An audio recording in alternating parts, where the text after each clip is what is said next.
Attorney General Bill Barr spent Saturday at the office working to get principal conclusions of special counsel Robert Mueller's 22-month investigation to Congress. With him, Deputy Attorney General Rod Rosenstein and a select few advisors, a justice official said. The number of people with knowledge of what's in Mueller's report remains few. House Democrats kickstarted their post-report strategy with a caucus-wide conference call Saturday afternoon. They want full transparency, the full report, and underlying documents, since it's Justice Department policy to not indict a sitting president. There might be something in there that's saying that he would if there were not those regulations, or that there was proof but not sufficient proof to prove the case beyond a reasonable doubt. Republican allies of President Trump also eager to see the report and pointing to the close of Mueller's investigation with no further indictments. I'm relieved. I'm relieved for the president. I'm relieved, importantly, for dozens of people who have had this cloud hanging over their head for 2 years now. The White House has said little since Friday, and the president, surrounded by a larger group of aides than a typical Mar-a-Lago weekend, uncharacteristically quiet, including on Twitter.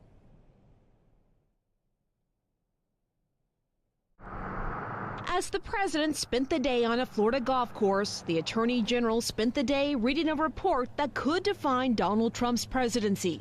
Attorney General William Barr and Deputy Attorney General Rod Rosenstein were both in the office today, reviewing Mueller's findings. Barr telling lawmakers he could release the principal conclusions of the report to them as soon as this weekend.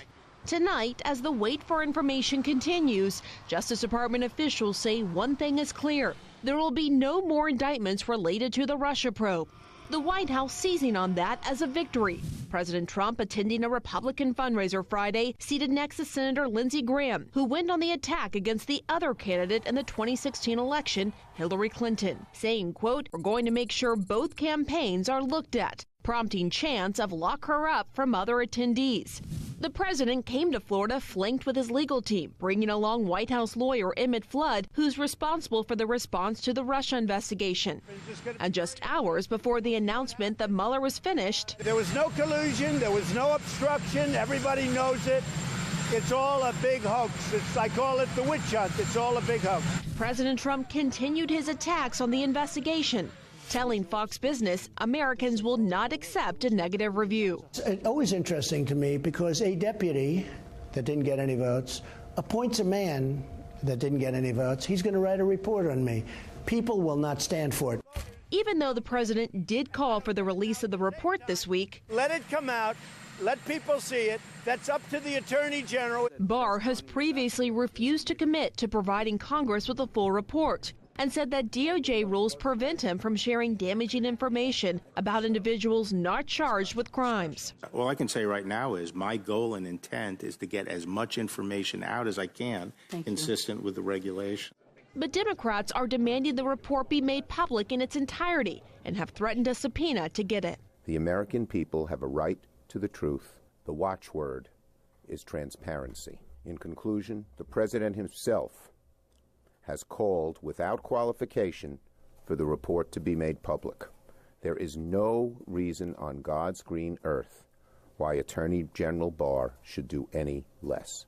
White House Press Secretary Sarah Sanders saying late Friday that the Attorney General is in control of what happens next, tweeting, "The next steps are up to Attorney General Barr, and we look forward to the process taking its course." The White House has not received or been briefed on the special counsel's report.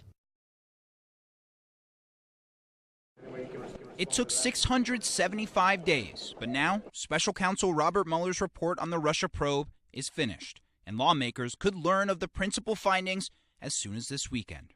We have a right to know what this president and his campaign and his advisors did in terms of the 2016 election and what involvement Russia had. We have a right to know.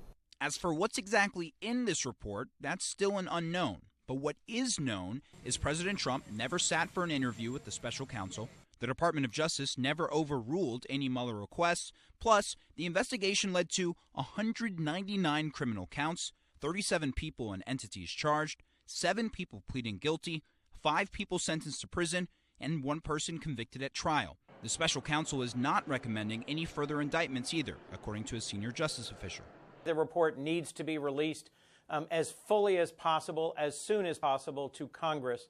because it's our job to conduct oversight. Republicans have echoed those calls, with Senate Majority Leader Mitch McConnell calling for, quote, as much openness and transparency as possible. Moving forward, it's in the hands of Attorney General Bill Barr, and it's up to him how much lawmakers and the public see of Mueller's work. In Washington, I'm Omar Jimenez.